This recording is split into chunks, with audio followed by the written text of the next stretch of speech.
A reencarnação ainda não foi provado pela ciência, Jorge? Nós já temos vários experimentos científicos há muitos anos já colocados. Desde o século XIX, nós temos vários experimentos que comprovam a reencarnação. Quais seriam eles? Tem vários. Existe uma linha de pesquisa em cima da hipnose.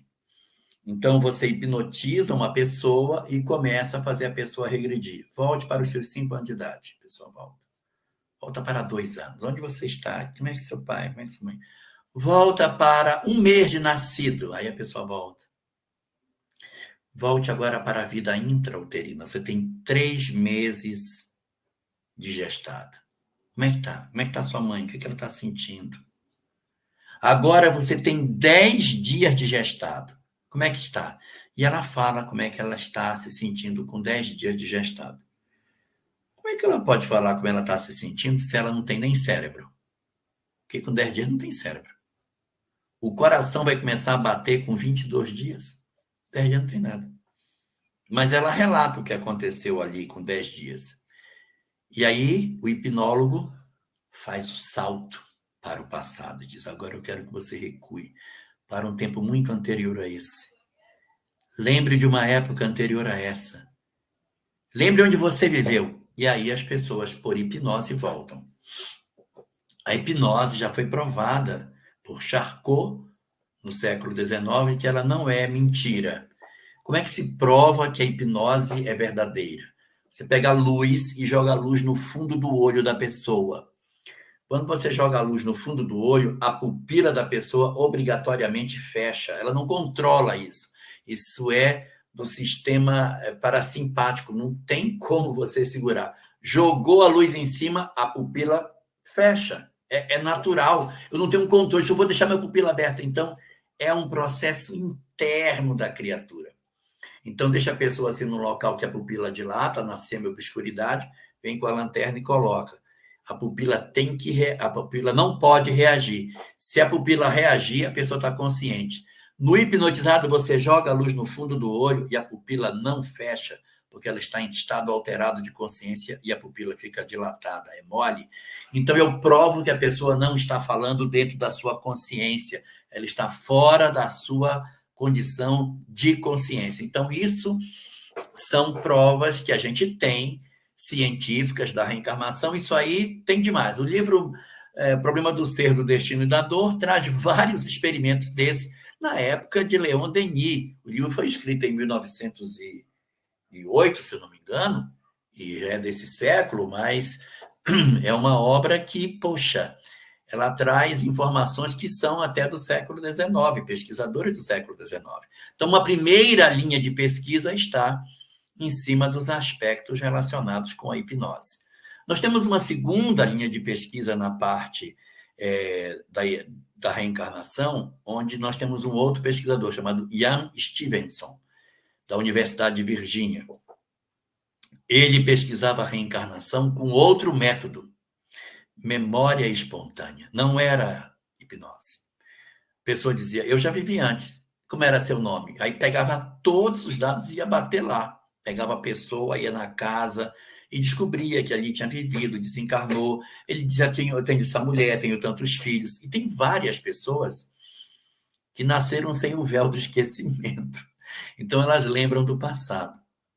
E aí elas conseguem acessar o ontem como se fosse o hoje. Elas falam da outra encarnação como a gente fala do dia. Não, mas ontem eu fui na casa do fulano. Elas lembram do outra encarnação como a gente lembra do que fez durante a manhã do dia de hoje. E aí, Ian Stevenson também tem estudos interessantes sobre isso. E ele, inclusive, fez um livro em que ele chama, o nome do livro é 20 Casos Sugestivos de Reencarnação. Ele também pesquisou uma terceira linha de pesquisa, que até é parecida com a primeira, pode-se dizer que está dentro da segunda, que são as marcas de nascença. Ele pega a pessoa e, quando a pessoa nasce, ele verifica todas as marcas que tem, feridas, manchas. E depois, quando essa pessoa vai falar sobre a sua encarnação, ele vai procurar.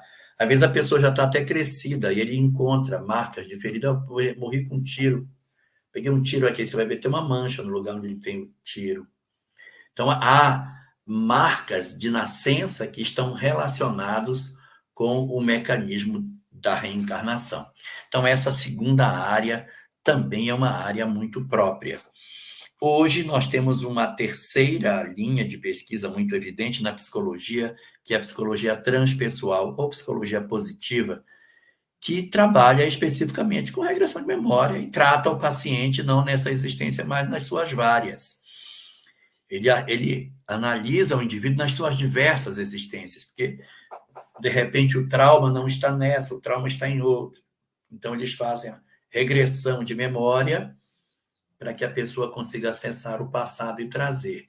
Então, essa é uma terceira linha que tem, que é uma hipnose diferente, porque não é aquela que joga luz no fundo do olho, é uma hipnose em que a pessoa vai lembrando, a partir da meditação, bota a pessoa para meditar, a pessoa medita e ela volta para o passado, e ela conta a sua história e depois ela pode confirmar.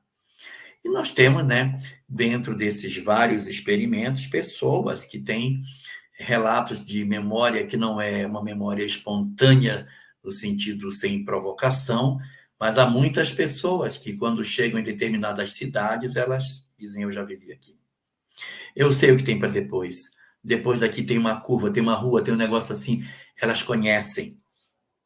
Eu tenho uma amiga que vai fazer aniversário amanhã, inclusive. Amanhã não, né? Não, já foi. Acho que o aniversário dela já foi.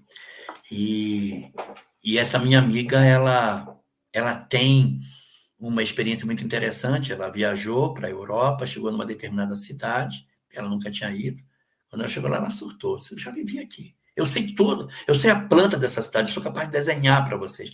Eu já vivi aqui, eu já vivi aqui. E ela lembrava de onde ela tinha as construções e as vielas que a cidade tinha na área antiga.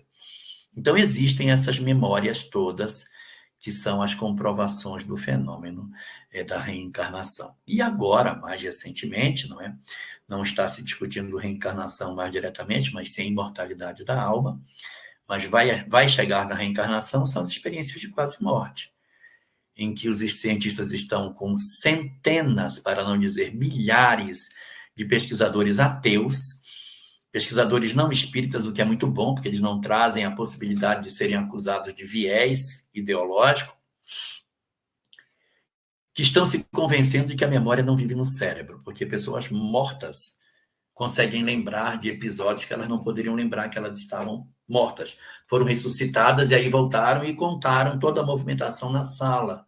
Isso não poderia acontecer porque a memória está no cérebro e o cérebro estava apagado lá no registro. O eletroencefalograma mostra tudo escuro, não há atividade cerebral. Mas ele lembra, sabe, conversaram, quem entrou, quem saiu, que tipo de medicamento foi usado, as conversas.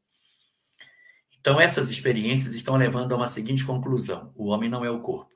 Tem alguma coisa nele que é onde armazena a memória que não está no físico. Então, essas experiências todas, elas estão ainda num momento assim já adiantado, mas a ciência ainda tem resistindo. Mas isso será o embrião para uma comprovação inequívoca de que existe vida após a morte. Consequentemente, a reencarnação vai vir em seguida. Quebrado o materialismo, para sair da imortalidade para a reencarnação é muito mais fácil do que da materialidade para a imortalidade.